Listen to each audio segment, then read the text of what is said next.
I like Resident Evil 6.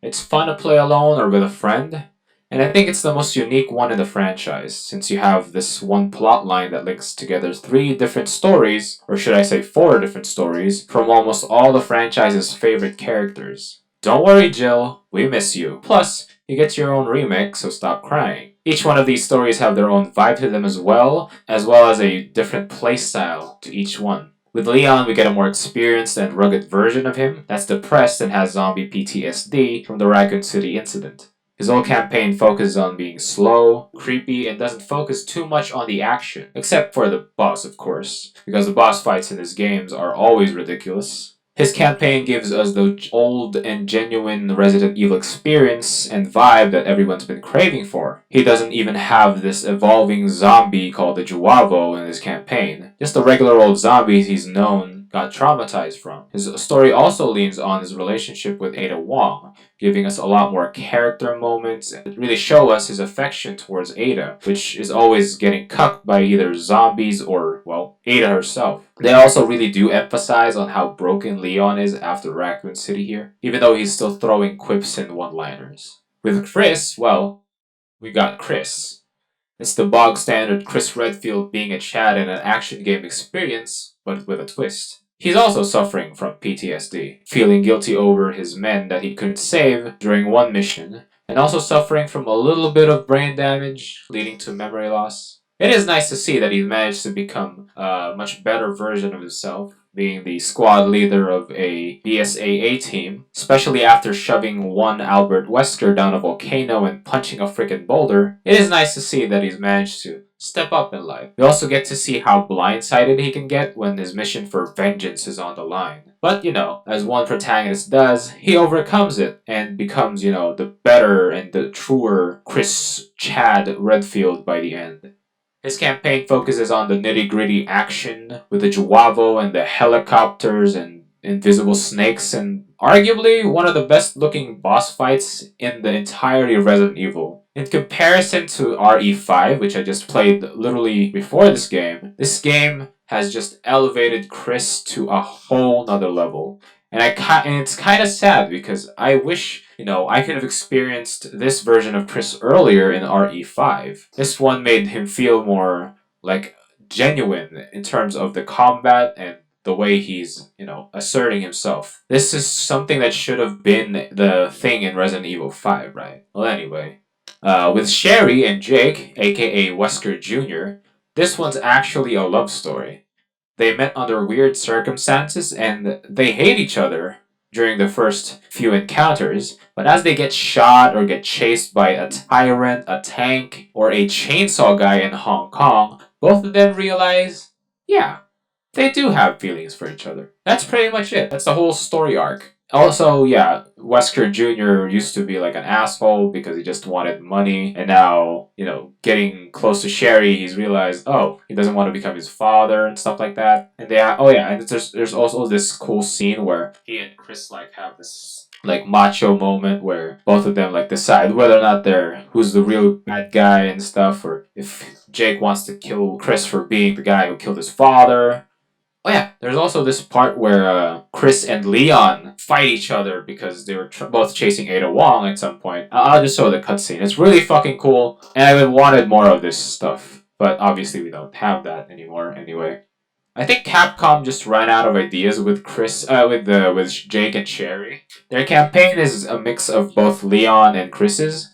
Although it is kind of refreshing to see new faces, or at least somewhat new faces in the franchise at this point. It does get exhausting though to play the same game essentially for the third time. But it does get saved by being able to play, Wesker Jr. and his karate moves, and also, Sherry's fan service. And of course her giant stun rod, a classic weapon. This is also the point where we're already very familiar with the game's mechanics and, how to play the game. So this campaign is just a breeze, but also still very challenging at some point.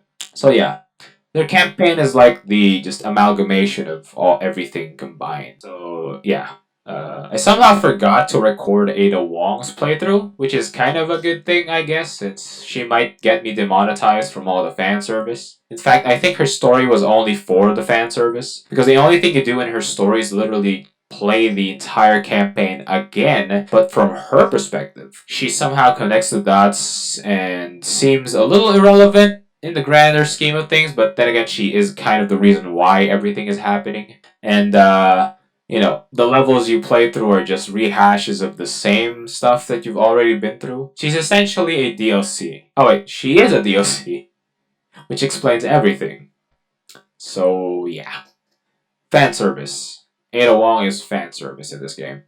I think that's everybody.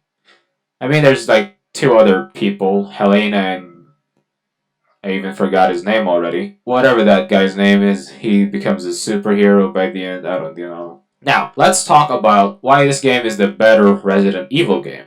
In this game, you have more mobility, something that I've been wanting for a action franchise. The action in this game is tighter, you have better cinematography when it works. The tutorial itself was already an experience on its own, and the combat has evolved to a degree where you feel everything is natural. And the thing I love the most is an ability called the Quick Shot, which stuns the enemy from a distance using your gun and allows you to get closer to do a melee execution. You can also do combos by yourself or with your co-op buddy. You can do sneak attacks and different kinds of executions like in the old game, but there are varieties of that as well, depending on the enemy you're fighting, which are all great since you have other options than just shooting your way out of gunfights or out of fights. Plus, with the added mobility you have from the dodge mechanic, it makes mastering the gameplay an entirely rewarding experience. You'll really feel like the protagonist of an action movie in this game, making it a true, genuine action experience rather than the same old point-and-shoot gameplay, which is an outdated formula that we used to love. But don't get me wrong, the old Resident Evil formula that had toned-down action and static shooting are fine, because in those games,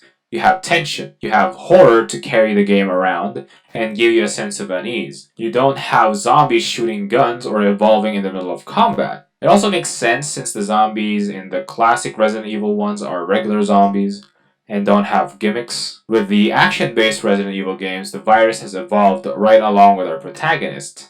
So Leon, Chris, Ada, and even Sherry had to get better so that they can match the new kind of strain they're fighting. It makes sense, right? Also, you can really see how Capcom has learned from their previous games, which is something I can admire from Capcom's other titles as well, since they have these long spanning series that evolve every time a new thing is released, but they still have the core feature that makes it preserve the essence of the game or something. Anyway, I guess that's it for me. That's everything I want to say. This game is very fun.